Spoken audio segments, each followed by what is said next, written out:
of the IRS code, which allows investors to defer their capital gains on the sale of investment real estate. The very first 1031 exchange was done back in 1921. And to give everyone more perspective, that was the year that Babe Ruth hit his home run record.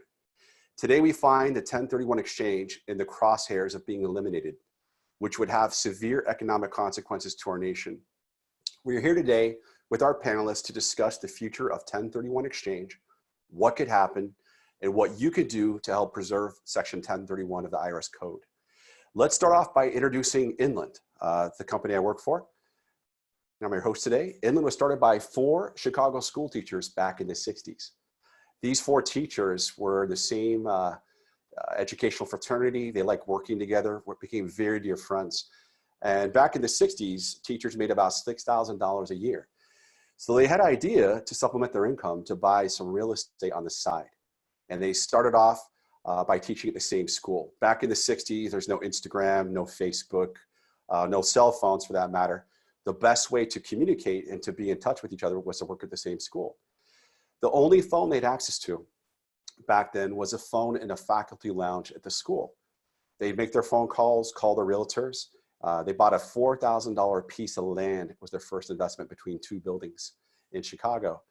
And because our first investment was a piece of land, they call us inland because we're in the land business. This investment, they built a small 4-unit apartment building, and they ended up doubling their initial investment, did very well. You can imagine the teachers in this faculty lounge hearing this story said, "Can we invest with you on your next investment?" They said, "Sure." And thus created the Inland Real Estate Group of Companies. They formed back in 1967. In 1968, we incorporated officially. Through the 70s, 80s, 90s, 2000s until today, we bought retail, office, industrial, apartments, medical, storage, land, you name it, we were doing it over the years. One of the interesting parts of the story is by 1989, we became the largest landlord of Walmart nationwide. And my favorite part of the story is that all 4 founders are still at the company today. And we're in Oak Brook, Illinois. We have 5 buildings in a campus with about 1,100 employees. We're just a stone's throw away from McDonald's former headquarters in downtown. And it's a pleasure working for this company, and these people are all great to work with. I wanted to introduce really quick here Mr. Dan Wagner. Dan Wagner is a Senior Vice President of Government Relations for the Inland Real Estate Group of Companies. He's been licensed in real estate broker since 2004 and holds a Series 7 and 63 securities licenses. Wagner serves on numerous real estate industry and governmental boards and committees, including Secretary of the Illinois Chamber of Commerce, past President of the Chicago Association of Realtors, and past Commercial Liaison for the National Association of Realtors, to name a few, and PAC Chair for IPA. Wagner obtained his bachelor's and master's degree from Illinois State University. He's married and has 4 children, 3 of whom which are triplets. Dan Wagner, I welcome you to the call today to talk about what Inland is doing with the exchanges. We're a vertically integrated company. We have a mortgage division. We have leasing, asset management. Inland is very well known for our 1031 exchanges. And Dan happens to be the head of government relations for Inland, and he fights for us in DC. So Dan, I give it over to you. Charles, thank you so much. And what an honor to be here today on this call with Congressman Schweikert especially. I wanted to highlight that I love the introduction of Inland. These 4 teachers, their concept is to have a person like me, a government relations person, to help fight for our industry. And so one of the ways we do that is that I'm kind of like the Tom Sawyer of Inland. My job is to get all of our associations to paint the fence for us. So they have us involved in the U.S. Chamber, the Institute for Portfolio Alternatives, IPA, ADISA, ICSC, the Federation of Exchange Accommodators, NAREIT, and another 800-pound gorilla, the National Association of Realtors. We're working with all these groups all the time to make sure that to be the canary in the coal mine. If there's some issue that comes up, we get to know about it. And one of the things that we have found out is that in February, the Vice President Biden's campaign put their tax policy to the Brookings Institute. This was pre-COVID shutdown. The Brookings Institute evaluated it, and they were able to highlight that one of the things that the Biden campaign wants to do is to provide free health care and child care for people. And the way they wanted to pay for it was through eliminating the 1031 like-kind exchange eliminating stepped up in basis. So just to name a couple. And, we're here because of our education background. We're here to educate elected officials to make sure they're aware why that's not a good idea. And so we, working with all these groups that we talked about, we work together to help fund studies to really analyze what the 1031 means in an empirical way for our economy. And the Ling Petrova and Ernst & Young study were done, and they were able to identify that if the 1031 goes away, it's really the blood and sinew of our economy that really falters. The macro study, the Ernst & Young study, showed that people would not sell, people would sit on their properties, and that would have an impact of reducing the GDP by over $8 billion. And then from a microeconomic study, when you have people doing the 1031s, you have basically the owners maintain and the buyers renovate. And so with every 1031, they identify there are about 30 jobs that are created, and all those jobs go from the realtor, the lawyer, the tax attorney, all the different people all the way down the line that work on properties, on sales of properties. And people, of course, are going to renovate and pay for union folks to fix their their buildings and so on and so forth. So that is where you have another exciting thing of about 30% more money, 34% more money is spent on a 1031 versus someone that doesn't do a 1031. And then a variety of other aspects. Farmers use a 1031. Conservation groups use a 1031. We have the issue of fixing areas that are blighted or areas that need to be renovated, use a 1031. So across the spectrum, the 1031 is used all over the place, but it's some people consider it to be the 401k of real estate. And as leaders of the industry, Inland's been in business for over 50 years, and our world knows that the 1031 is really one of the most important things that commercial real estate can have. And it's an honor to be here to talk about this very important topic, because the elected officials, they need to be educated all the time of what the 1031 means to our economy. So without any further ado, why don't we get started? And we just set the table a little bit for our discussion. So Charles, take it away. Excellent, excellent. I wanted to introduce our all-star list of panelists here today. First, I'll introduce Steve Decker. I'm going to go through all the introductions. We'll go to the questions after the introductions of everyone. Steve Decker is a Senior Vice President, Western Regional Sales Manager for IPX 1031 Exchange, the nation's largest 1031 qualified intermediary. Steve resides in Southern California, is responsible for business cultivation and development nationwide. He's had 17 years working in the exchange industry and has personally assisted over 30,000 exchanges. Our next panelist is Bill Exeter. Bill Exeter is President and CEO of Exeter 1031 Exchange Services LLC and Exeter Trust Company. He's been in the exchange industry for over 36 years. He's one of the founders of the Federation of Exchange Accommodators, or FEA, which helps to protect our industry. Also, we have on the phone Colin Cosgrove, my boss. He's Executive Vice President in the Securities Corporation and National Sales Manager. It's a pleasure to have Colin here today as well. And we also have Rahul Sehgul, Chief Investment Officer and Director of Inland Private Capital, that works with me as well over at Inland. So it's a pleasure to have them all here. And I wanted to introduce also the Congressman this time to bring David in and give him a formal introduction. Congressman David Schweikert is serving his 5th term in the United States Congress. He holds a seat on the House Ways and Means Committee. Having previously served on the Financial Services Committee, he also sits on the Bicameral Joint Economic Committee. He's co-chair of the Valley Fever Task Force with House Minority Leader Kevin McCarthy. He's co-chair of the Blockchain Caucus, co-chair of the Tunisia Caucus, co-chair of the Telehealth Caucus, and David is also formerly the Maricopa County Treasurer. Among his legislative accomplishments, David was instrumental in authoring and passing the Tax Cuts and Jobs Act. David also played a key role in advancing the United States-Mexico-Canada Agreement, the USMCA, as member of the Ways and Means Committee and the USMCA WHIP team, working across the aisle to garner support. David and his wife Joyce enjoy backpacking. They host overnight hikes down the Grand Canyon, and are constantly spending time outdoors with their daughter. Welcome, Congressman Schweikert. Also, Congressman Schweikert's a personal friend of mine. I've known him for over a decade, and as well as everyone on this panel. You need to about double that, Charles. How long has it been? Maybe 15 years? It feels like it. More than a decade. So welcome, Congressman. I go to Steve Decker for the first question. Steve, just need to unmute you here. We'll go to the first question here. Charles, thank you for the time. We appreciate you having us on to speak with the group today. Congressman Schweikert, thank you for joining us. We really appreciate your support. Congressman, you were a strong supporter of the Tax Cuts and Jobs Act, which preserved Section 1031 for real estate. And as Mr. Wagner pointed out just a few moments ago, it appears to be under attack again as the Biden tax plan calls for repeal. What advice would you give to the real estate industry in general as to the actions that we can take to preserve Section 1031 for real estate?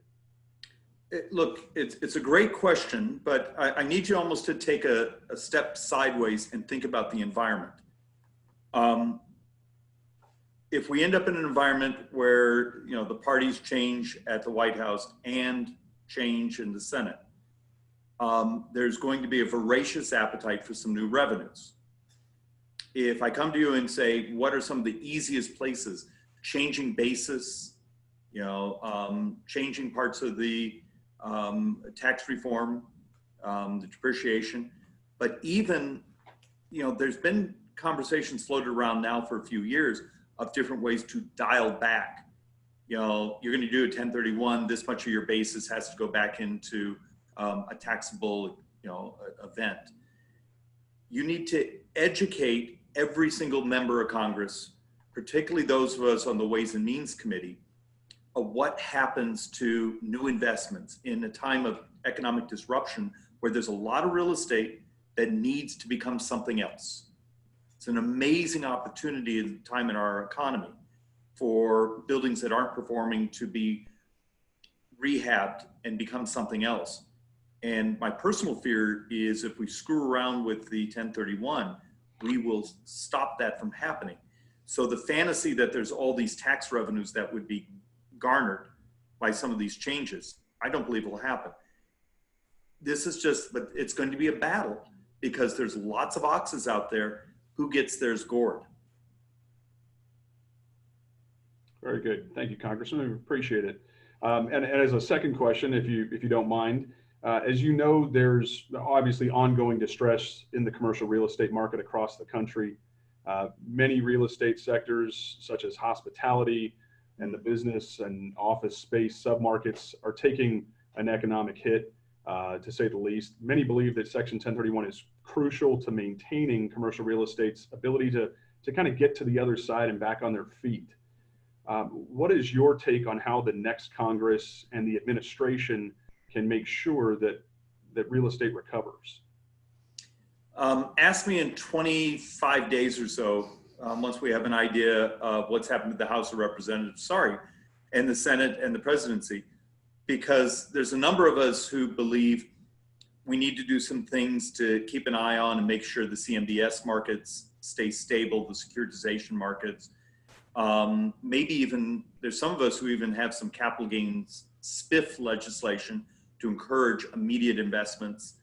1031 fits into that world.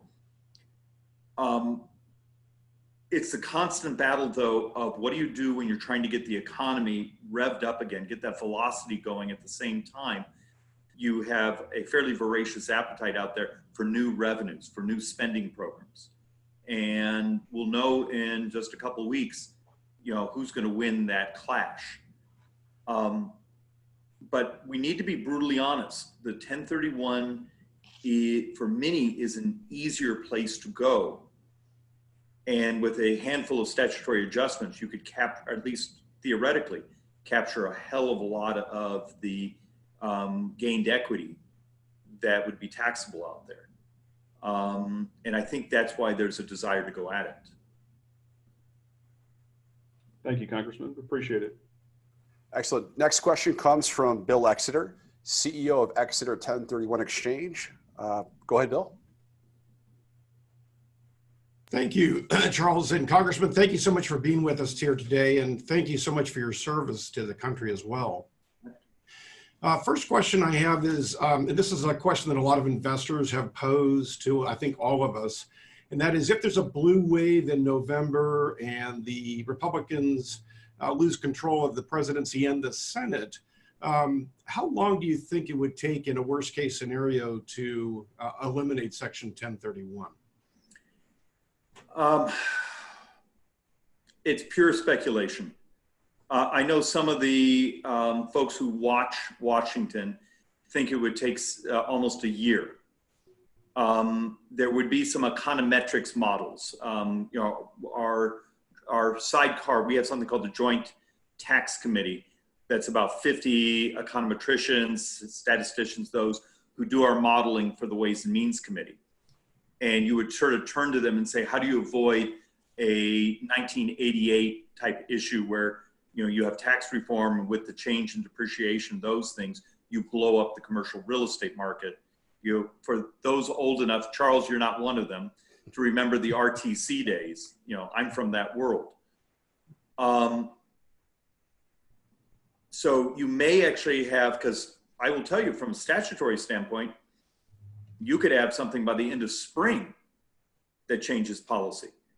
Something, though, that might have a cascade effect on the economy might be a slower rollout and would come near the end of 2021. And you might actually even see sort of an incremental where this much of the basis moves into taxing, then the next year, then the next year. And there's actually some policies floating around out there that that's how it would be approached. I'm still hopeful we can stop it. But once again, we're subject to the election. And of course, the proposal to eliminate Section 1031 was included in Biden's current plan, but made prior to COVID-19, which of course damaged the economy and the commercial real estate market. Do you think a Biden administration would kind of reconsider that entire plan given COVID-19 and eliminate, or by not eliminating Section 1031? It's unknowable. Because you almost have to make an argument that here's the constituencies you're willing to crush and here's the ones that you're willing to favor. And we would have to make a very aggressive argument that along with 1031s, but also probably another series of changes in corporate tax rates, in accelerated depreciation going away, a number of the other things that also were proposals from the Democrats when we did tax reform, which were going to be pretty tough on economic growth in the corporate world.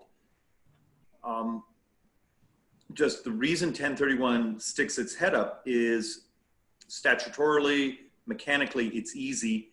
And some of the economists out there think it's a hell of a lot of money. I believe it would do lots of damage, but we have to be able to build that mathematically as an argument.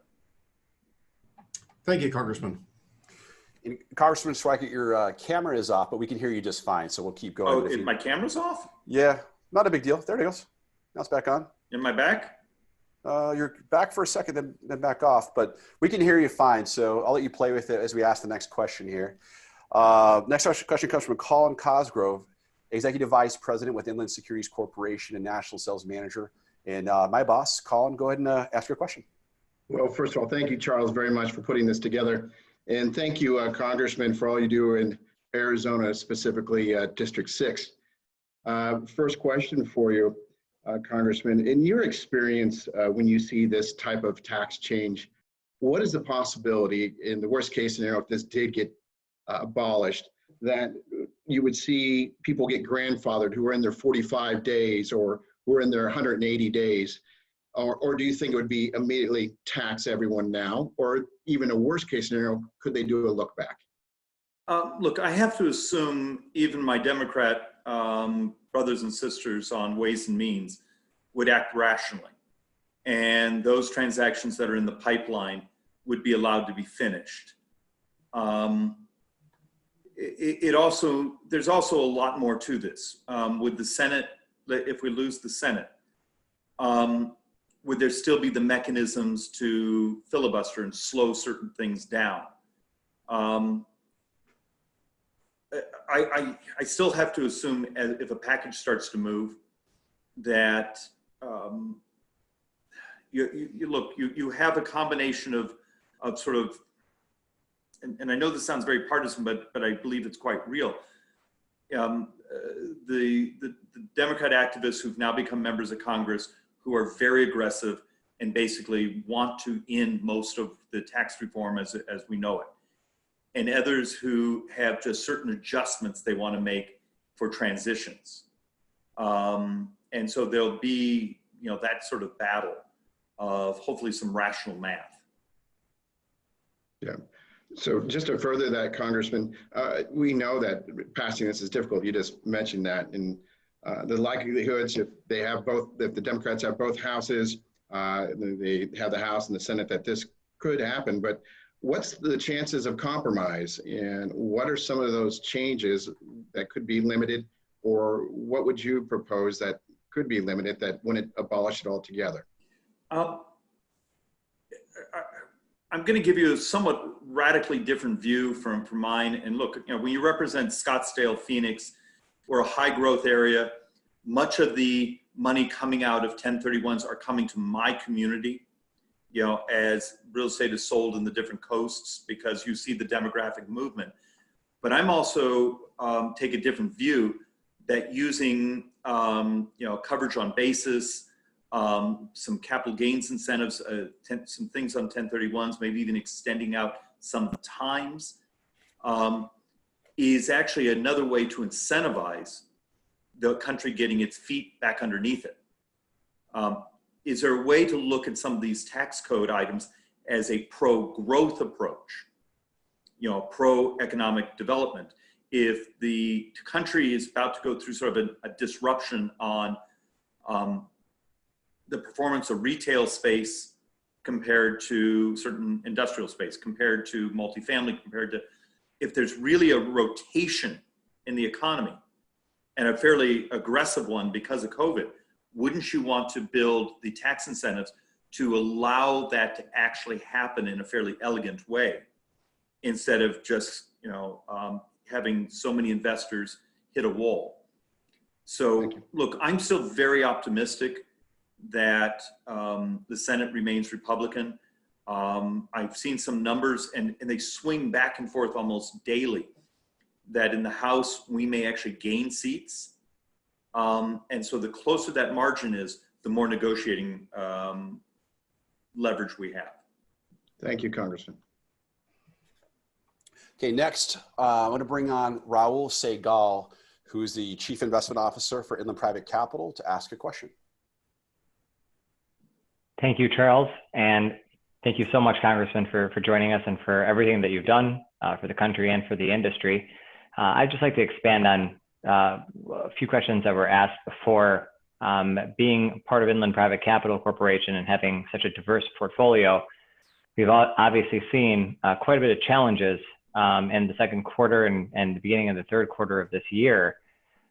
In your opinion, and looking at the contraction in our gross domestic product, and obviously how the lack of real estate transaction activity has contributed to that, do you think that there has been any change in views on the political side from either party? And do you believe that that may continue as we are looking to try and expedite the overall economic recovery into 2021 and as we emerge out of 2020? It's actually a difficult question. Washington, D.C. in many ways has become sort of a math-free zone. It's shocking how much public policy is often made by feelings. I still believe the Ways and Means Committee is one of the last places where there's adults. We have really good, bipartisan staff that does a lot of the modeling. You have to come at this question from a slightly different angle, though. How many will get elected in this cycle and want to go immediately to their agenda? And how many will want to immediately go to sort of what our, as a Republican, previous agenda was which was maximizing economic expansion and economic growth.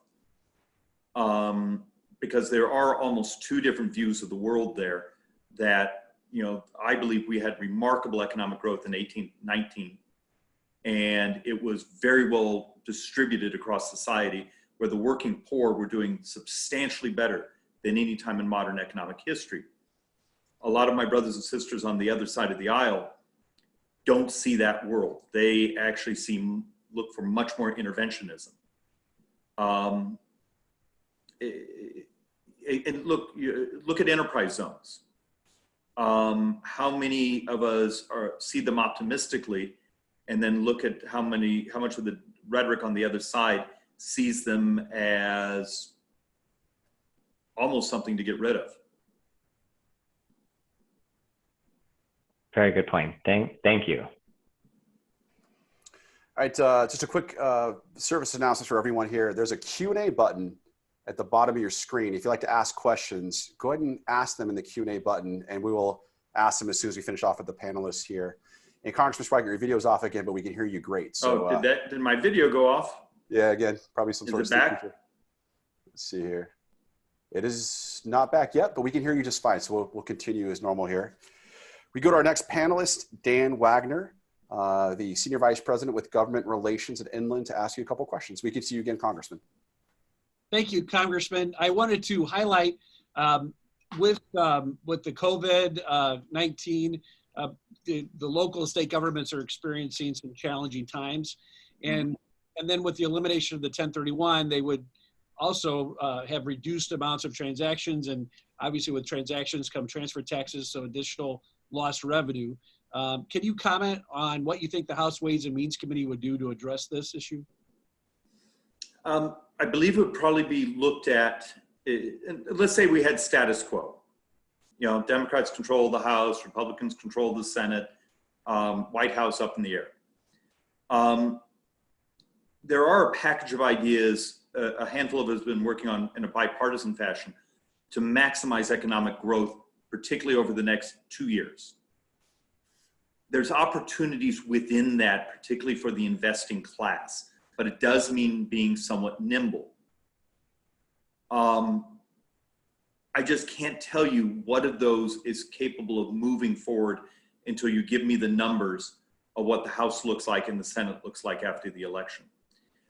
But there's a really interesting sort of, Dan, there's an interesting sort of philosophical, is the point of the next year to maximize economic growth to try to get back to a sense of normality? Or is it to maximize new policy to go with a different vision of what the country should look like? And that's not, I'm not being rhetorical. I think that's in many ways the election that's before you.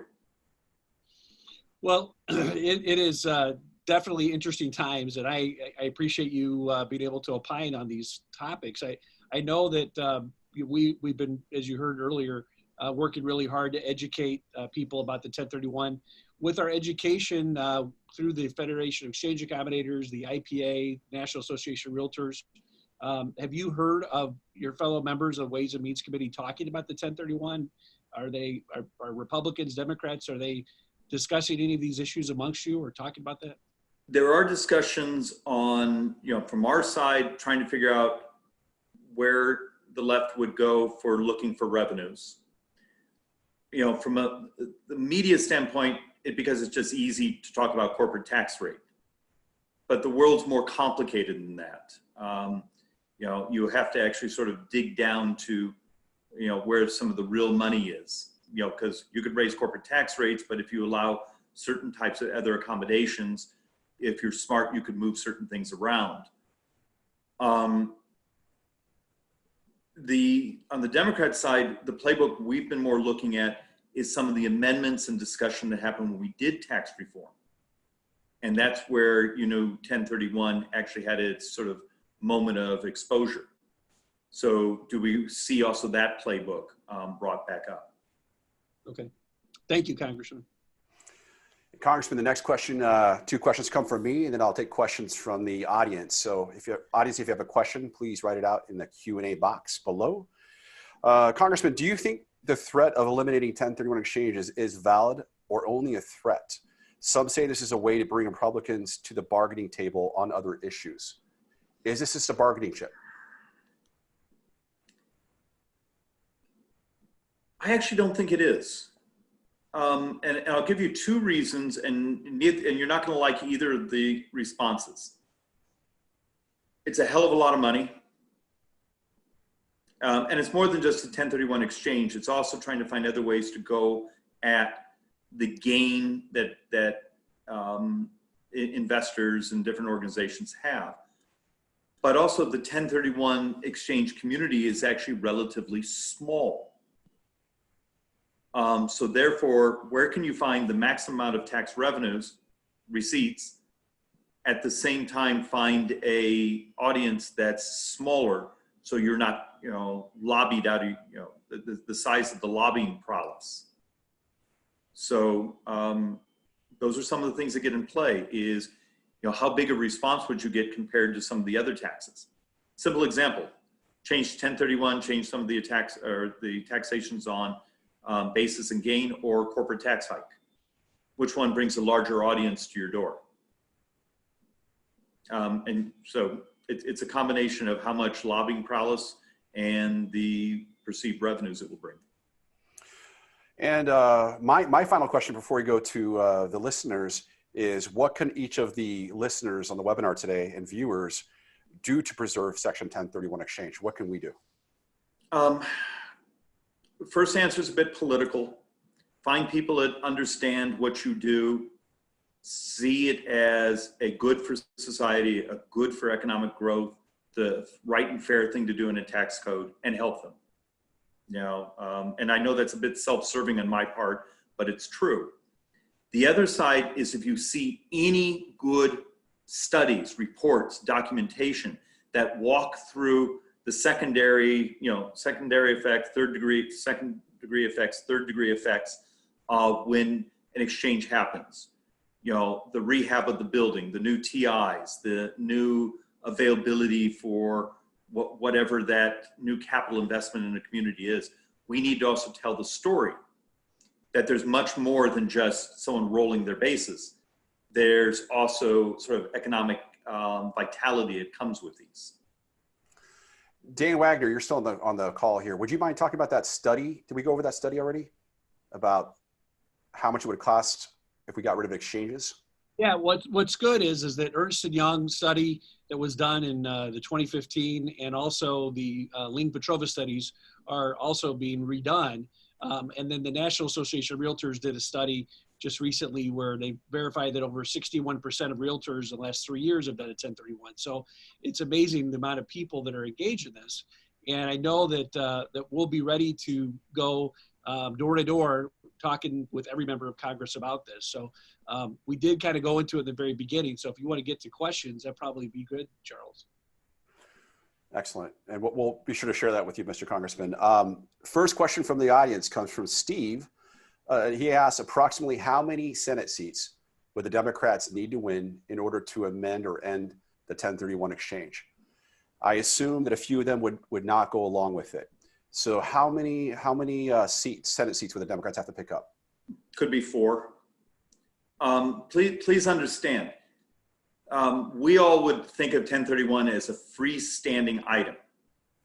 But if it's in a package of tax reforms, that's how you would move something of this nature. It would be rolled in with dozens and dozens of other provisions, some that might buy certain votes, gain certain votes, and some that would hurt other areas.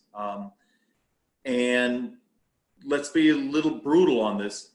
Think of some of the business all of you have been doing when you look at some of the national trends. Where are some of the sales happening, and where are some of the new investments happening? And then think about, are those blue or red? And it gives you sort of a sense of also the perception of the movement in our society, where investment is going and where it's leaving. And you could actually see where there could be some politics just even in that. Got it. Next question comes from John Harvey. He says the initial Biden tax plan proposed eliminating 1031 for taxpayers earning more than $400,000 in taxable income. Is the $400,000 annual income floor, which would preserve the 1031 for the majority of taxpayers, still in play? Don't know. You assume that's part of the original plan, but until you actually get down to pencil and paper, you know, as we always say, we have a lot of great ideas until you're trying to write it into statutory language. And then you start to realize how difficult it really is. Dan Wagner, do you want to comment on this? Yes, I was going to tell you, highlight that the Real Estate Roundtable, which Ryan McCormick and Jeff DeBoer, they've done a great job evaluating it. And they actually think that through their analysis that 400,000 is going to go away, and it's just going to be in general just eliminated. So that was just what I just got from them recently. But the congressman is right. It would, by the time you get through those details, it would, in all likelihood, basically be eliminated. Next question from Philip Clark. Would you consider the 1031s a primary political football for negotiations? In the event of a lost Senate, would Republicans give in to this reform to negotiate other areas like this and that? Would you consider at risk for reform we aren't thinking about? I'd love to sound like I have a brilliant answer to that question. But I can wax eloquent on it, but I just don't know. It matters on how many other provisions of the regulatory tax code definitions are in play to figure out how prominent 1031 would be in the debate. Got it. The next question is, automotive car makers used to take advantage of the 1031 market with their automotive leasing programs as well as the airline industry. Do these other industries still benefit from 1031 exchanges? And are there any other industries that also utilize 1031 exchanges with large volume that would stand with the real estate industry? This could go to Congressman or Dan or both. Dan, I'll let you, and then I'll editorialize a little on this one. I was writing something else down. What was the bottom line, Charles? So they're talking about, you use exchanges for, automotive and airline. Yeah. And do these industries still benefit from 1031 exchange, no. which is no. And the question is, are there any other industries that also utilize 1031 exchanges with large volume that would stand with the real estate industry? Well, so the interesting aspect, who are the people that are allies? Obviously, all the real estate organizations we talked about, but the American Farm Bureau, the farmers, this is a big deal for the farm world, and then the conservation groups. I was told writing years ago when the 1031 was going to be taken out, that the conservation world all came to the rescue of it as well. Mm-hmm. So that was so those are some of our allies, but I think that we have really educate as many people as we can, and everybody that supports the 1031, you need to get to know who your congressman is. That's for sure. And Dan, I will tell you, some of the most interesting presentations we had were some of the real estate portfolio managers for some of the very large insurance organizations who would come in and say, we actually use some of this product or the statute to constantly balance our risk profiles, our regional distribution, our real estate type, to try to stay in compliance with certain risk profiles for long-term life insurance and those things.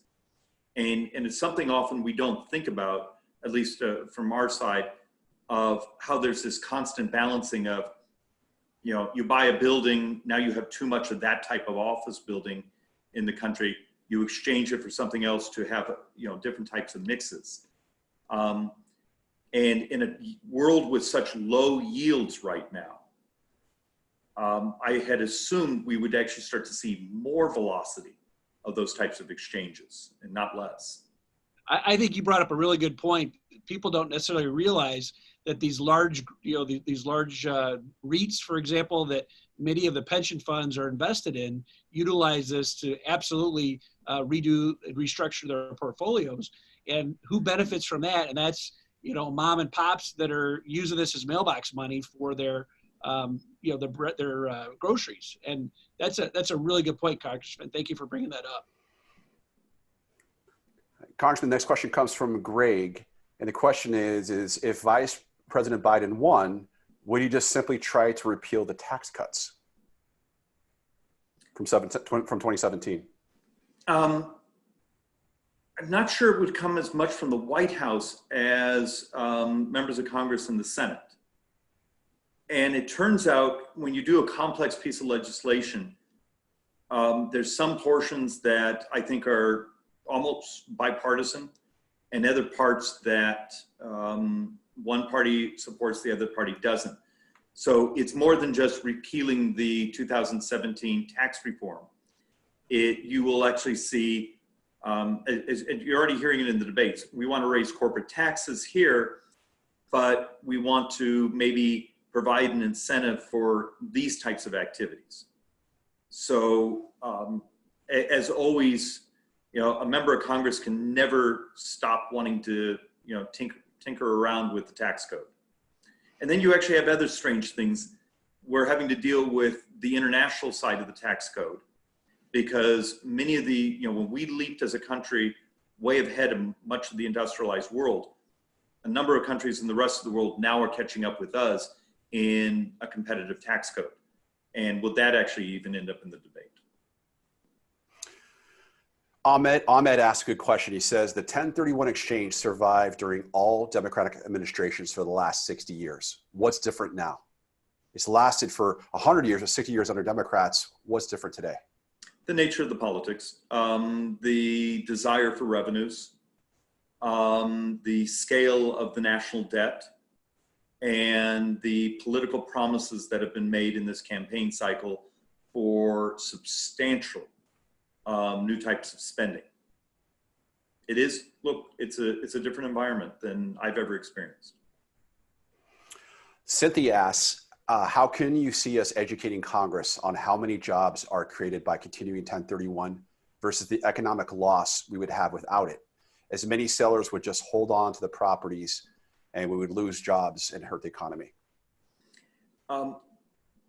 That's for those of us who are familiar with this world. And Charles, I don't know if we disclosed, you know, in a previous life, you know, I was involved in a number of these. We're going to have to make an argument that here's the positive economic growth velocity, however you like to say it, it brings to the country. But there will be some regionalism in that debate of, hey, people are trying to leave my area because of tax demographics, whatever it is, and they're putting money into you, Schweikert, in Arizona, so you're benefiting from this. The reality of it is the politics are more complicated than just, we can demonstrate that it's a net economic positive for our nation.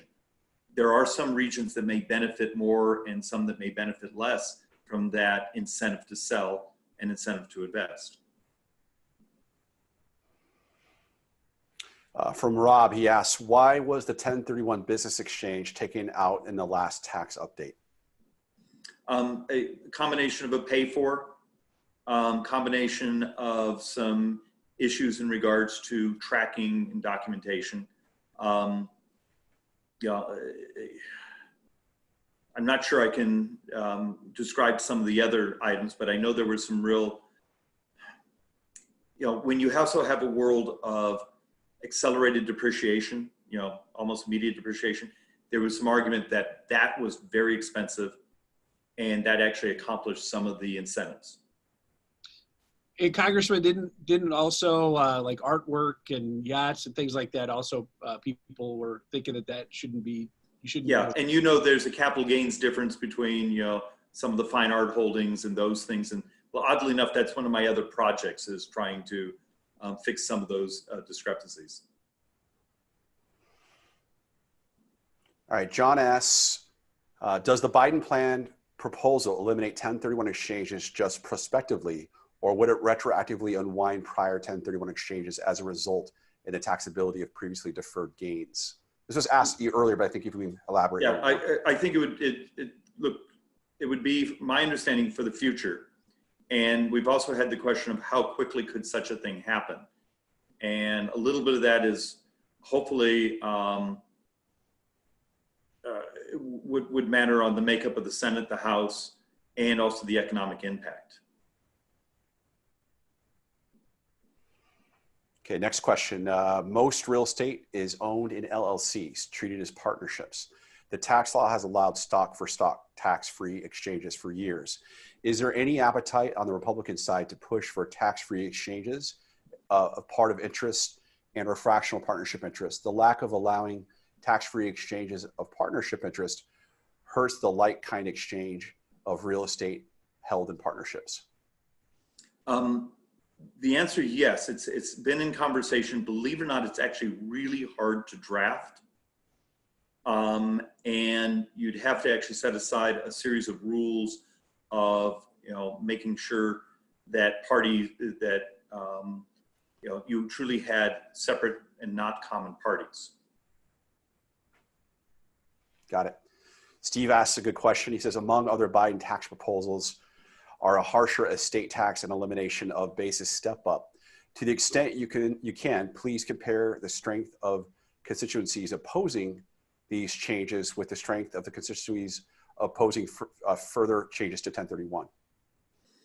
Okay, and forgive me, I didn't hear the complete question, but my instinct is if the White House changes parties and the Senate does also you will see a substantial change in estate taxes.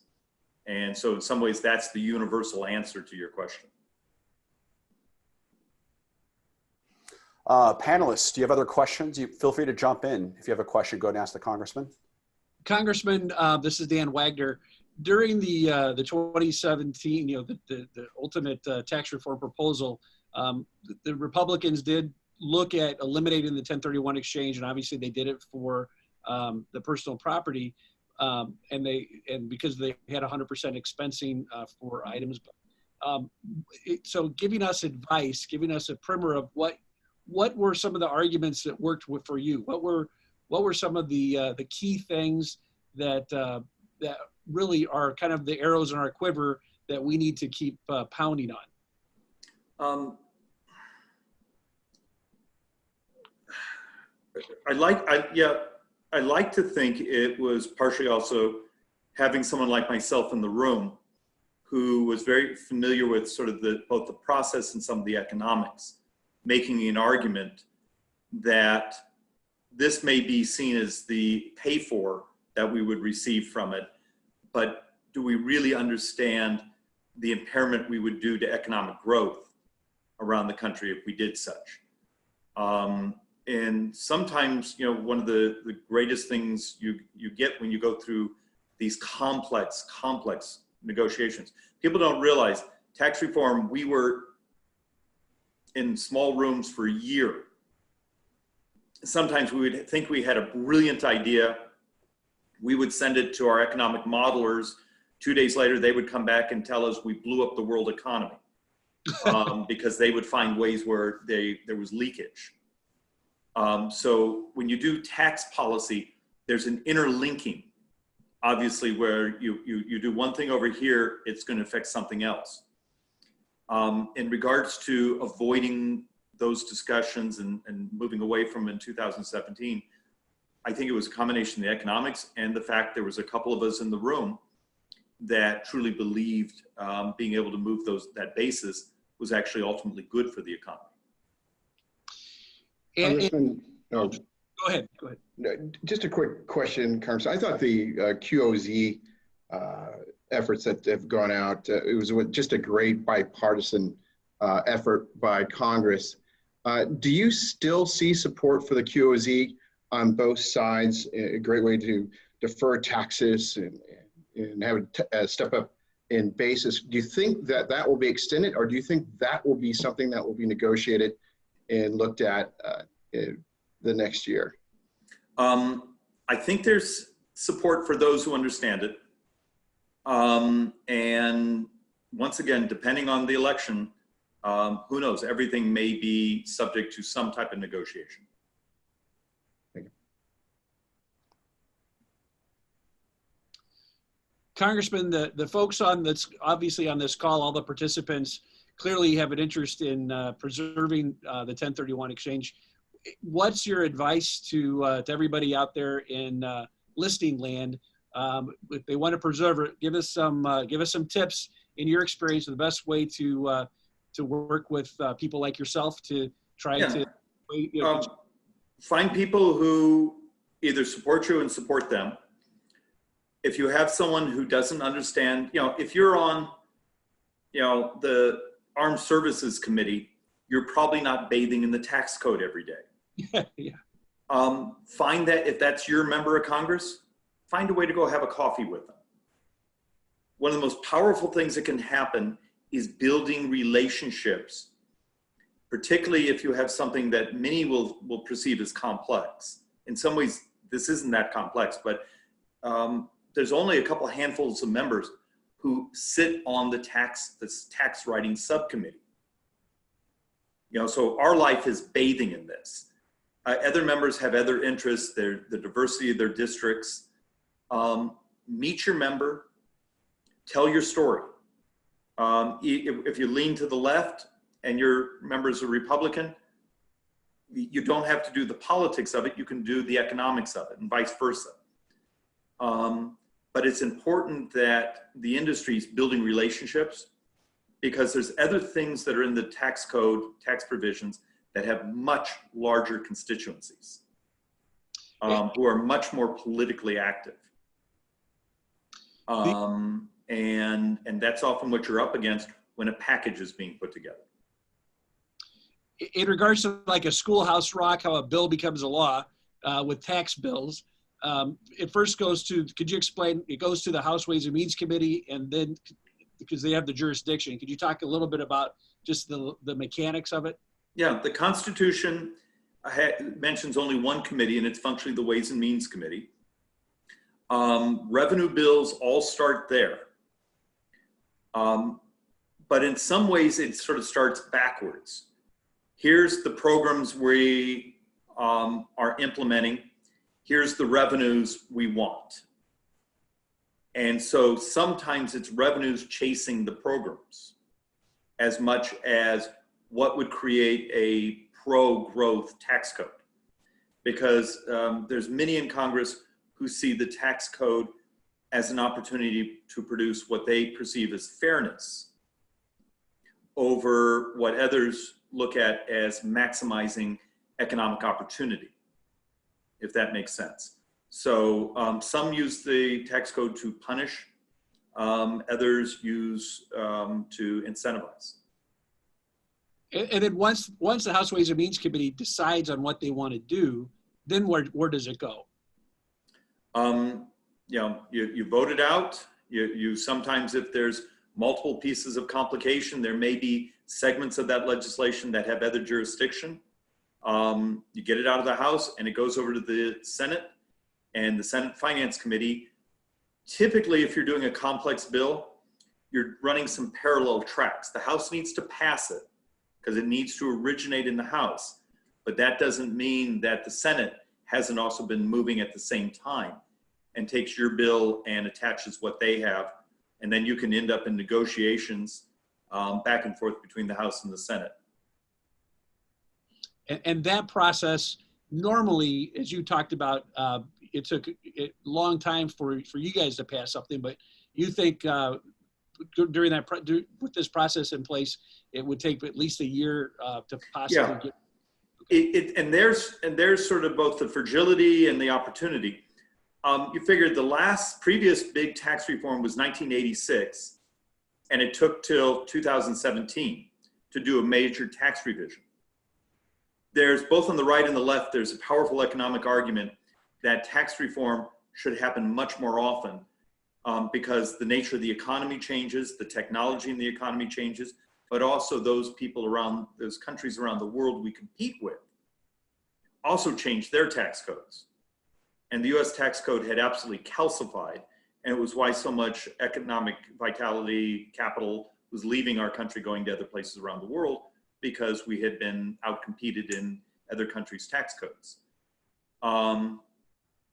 So my expectation is for the coming decades to actually see tighter cycles of tax reform policy.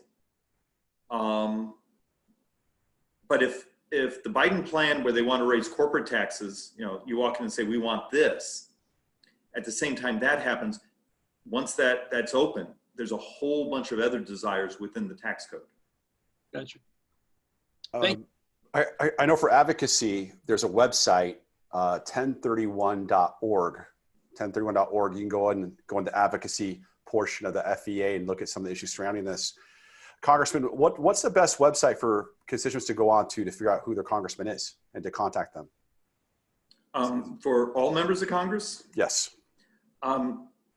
You basically, if you're not sure who your member of Congress is, you can actually, right on the internet, look up, put in your address and say, who's my member of Congress?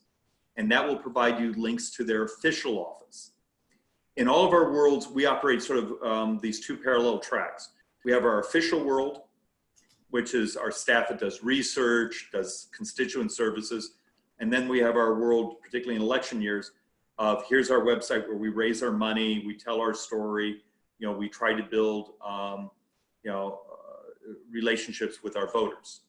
So if you're wanting to give money, you're obviously going to the political website. If you're wanting to just try to get on someone's schedule and you have no interest of doing the type of political support, go through the official side. Got it. And I think Dan, we probably urge everyone to contact their man or woman and, you know, support the 1031 exchange. The final question, because we're coming up on the hour here to wrap up here.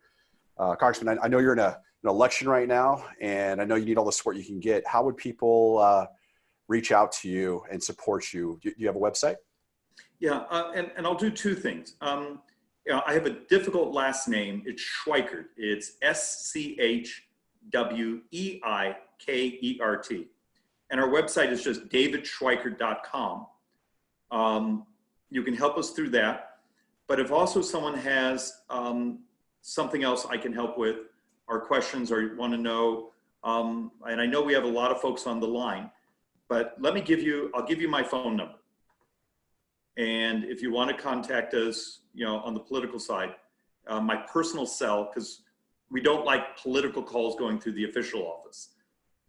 My personal cell is 602-619-3330.